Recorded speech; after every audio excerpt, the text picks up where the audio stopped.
My beautiful faith family, I want you all to know that it is a very beautiful experience to walk by faith, to walk in purpose, to explore purpose and what that means to serve a king in your divine, unique calling. But it is equally as frustrating to try to explain your unique calling to people who simply do not understand. If you clicked on this video or if you resonate with this introduction, you are in the right place at the right time. My name is Samara. I am your host and founder here at Healed Women, and we are a growing, thriving community of men and women, kings and queens, on fire for becoming men and women of extraordinary faith, worth, and valor, and for overcoming toxic mindsets as it relates to love, dating, and relationships through Christ-centered recovery. My dear, my king, my queen, you know, Healed Woman is all about purpose, all about walking in purpose and pursuing, being about our Father's business and pursuing the things that He places on our heart in the season He tells us to do them, okay? To obeying swiftly and obediently and diligently, okay? But one of the things that I definitely wanted to address on Struggles of a Faith Walk is trying to explain or trying to get people to see your unique path the way God sees you, or the way that God has impressed it upon your spirit to view the world, okay? It's a beautiful thing to serve a king, but it is not the most easiest, or it's not the easiest or most painless experience on this earth. In fact, it's the direct opposite. Following after God means that you will have to abandon everything, from the logical to the conventional, from the things that you can see, touch, sense, to the things that you're going to have to tune into your spirit to be able to discern, okay? Following after God, serving a king, will require you to die to self daily, to lay down who you are at your very core, to pick up your cross and follow after God, to follow after a spirit that you cannot see, that you can only feel and discern in the spiritual realm, to build for an invisible yet eternal kingdom, okay? To lay aside your wants and desires for the needs of the body and for the instructions of your king. And these are beautiful things if you're walking in them, but for the average person, for the non-believer, even for the lukewarm believer, they do not understand our life. They do not understand what it takes to serve a king, what it means to live for Jesus, okay? What it means to die to self. And while this video isn't inherently about how to convince someone to do that, it is going to be exploring how you can find peace in embracing your own unique path without necessarily living at odds with people who don't, okay? So I definitely wanted to encourage you all. I'll kind of give you my own personal testimony, to kick things off, and then give you all some encouragement on what it means, to walk an unconventional path and how to deal with people who simply do not understand what that means, okay? So let's start with a little testimony time, okay? When people do not understand the unique path that you are called to walk, they will do everything in their power to try to dissuade you from pursuing it, okay? So when people do not understand that you are called to a unique path, that you're called to do things unconventionally or out of the norm, or to do something new, as in Isaiah 43:18, behold, I'm doing a new thing. When God's people understand that God is doing something new, but the people around you do not understand that, they will not be able to conceptualize what this new thing could be and why you're called to live so distinctly from those around you, okay? It could be based on jealousy. It could be that people are seeing that you do walk in favor, that you do walk in the light, that you do walk with a certain level of authority about your life, and they do not understand how you can continue living the life that you're living and still be called blessed or favored, okay? It could be based on jealousy or envy. It could be based on the unknowing. People literally just do not know what it means to walk as a favored daughter or a son of the Most High. They don't know what it means to be anointed, to be blessed, to be, set apart. People have no idea what the set apart life is if they've never lived a set apart life, okay? And so that's something that I use to introduce my own faith story. Of course, I would never be able to speak on this channel about something that the Lord has not personally pruned in me. So of course, your queen has been living a very set apart life for as long as I can remember. I think my life has been pretty distinct to the people around me. Only it didn't make sense until about 5 years ago, I would say. Or it didn't occur to me that my life wasn't going to look like the people around me. So I mean, my sisters, my friends, my parents, desires for how my life would be. My life never really lined up with the expectations or desires from people around me. And I had to get to a place where I didn't allow that to bother me or deter me from pursuing the path God placed me on, okay? So I did do a testimony a couple weeks ago at this point about abandoning the logical to follow after God, and how being a first generation Caribbean American, to Caribbean immigrants, how being the first in my family to graduate from college, being the first in my family to start ministry, I've really been on a path of a lot of firsts, of breaking, the mold in a lot of ways. And in pivoting from a lucrative career in accounting to full-time ministry, I was mocked, I was ridiculed, I was misunderstood, I was judged, I was teased, I was scolded even for choosing something that doesn't seem lucrative, that doesn't seem like a successful path to follow after God, to follow after a set of instructions that no one else can see but me. Because honey, when God calls you, it's not a conference call.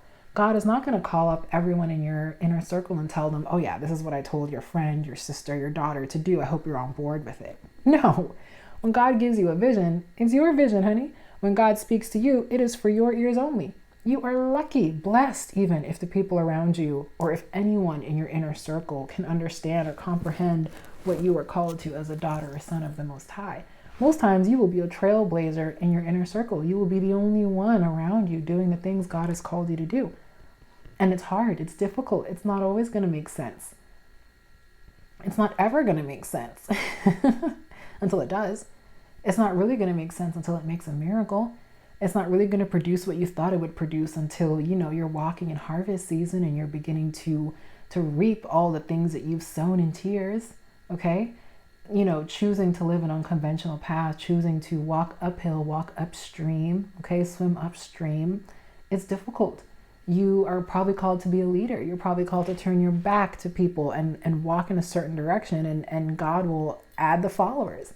You're probably called to be a speaker, to speak out on behalf of injustices, to speak out on behalf of God's people, the body, to equip the body, okay? You're probably called to do something that no one around you is doing, and you're probably not equipped, or you haven't been able to model people around you to do so. And so you're a trailblazer, okay? And these are all very big callings, big roles to step into as a person who doesn't have a blueprint or a prototype to model after, okay? So getting back to my testimony, when I first stepped out on faith, like I said, I was judged. I mean, I still am. It's just when I first stepped out, it was very alarming and kind of jarring to receive that feedback from people in my inner circle, because you think these are the people who are supposed to support you no matter what. And unfortunately, that's not always the case. Sometimes people will only support the version of you that they were comfortable with. Sometimes people will only support the version of you that supported and served them. Sometimes when you begin to do things differently, when you move differently, okay, when you are filled with the Spirit, you begin to walk differently, talk differently, make different moves. You move about your Father's business. You don't move to the whims of men. I don't ascribe to the whims of men in terms of women and men, okay? I don't let people's opinions, I don't die by people's opinions. Because honey, if you live for people's opinions, you will die by them. It may not even be a physical death. It could just be a spiritual death. You living for everyone's opinion of how you should live your life, you are spiritually dying at the hands of people's opinions. Had I listened to anyone on this path saying, oh, you're not going to make any money in ministry, you can't build a life in ministry, it's foolish to give up, work full time to build something that's not going to yield you any money. How can you live and not work? Had I listened to all the ridicules and the comments and the attempts to dissuade me from pursuing the path God had me on, this channel would have never existed. This channel would never exist. I would have never given birth to Healed Woman. I would have never pursued my purpose. I would have never stepped out on faith, believing bigger, following after God and allowing Him to lead me in a way that even to this day I don't always understand, but I trust. I trust that the Holy Spirit is leading me in the way that I need to be and where I need to be for His glory and for my good. And had I listened to the naysayers, to the doubters, to the negative-minded people, we wouldn't even be here today.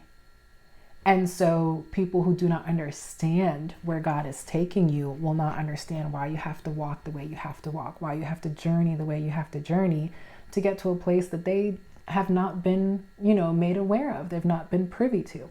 God will give you the vision, my dear. God will give you the instruction, the direction, the insight, okay? The aerial view of where he's taking you, so that when he brings you back down to earth and says, build, you already have an image in your mind of where this is going. You may not have 100% of the blueprint, of the map, of the outcome, but you have enough to start building right now. And God will continue to reveal next steps to you as you continue to step out. But the thing is, when you start building, you know that you're building an ark. The people around you don't know that. They don't know why you're building an ark. They don't understand the concept of rain. Come on, Noah. They don't understand why you have to have animals in there 2 by 2. They don't understand why it's taking you so long to build. But honey, when the rains come down and the floods come up, you'll be safe inside your ark 2 by 2. Booed up, cuffed up. Ready to procreate after the storm is over. I don't know. So there's always purpose to what God is telling you. And the voices in the interim, while you're building, while you're living the unconventional life, are purposed to build you up. They are. As unconventional as it seems, and as painful as it may be in that season to face opposition, honey, resistance, endurance is built in the face of opposition. Strength is built in the resistance. Literally, when you're lifting weights, what is building the muscle? The resistance. You resisting that weight and pulling it to your body and letting it go back down, okay? Is what is building up your muscles, honey. It's what's building up your faith to say yes in spite of all the no's. To say, I will continue to follow you, Lord, in spite of all the judgment. To say, yes, this is my path and I embrace it in spite of the mocking and the ridiculing. Had Noah stopped building the ark because of a few ridicules and insults and jokes, literally none of us would be here. You know, had Abraham stopped believing that he would be the father of nations, none of us would be here. Had Ruth stopped gleaning, okay, she never would have met Boaz. You know what I mean? Like, it really does take faith. But even in spite of opposition, even in spite of things not looking favorable, they're still purposeful. And I really want you all to hold on to the idea that God would never have you do something that would purposefully mock him, that would make him out to be a liar, that would make him out to be untruthful, untrustworthy. Your unconventional path, it's so much more than just you. It's so much bigger than just you. It's about purpose, destiny, legacy, generational wealth, kingdom wealth.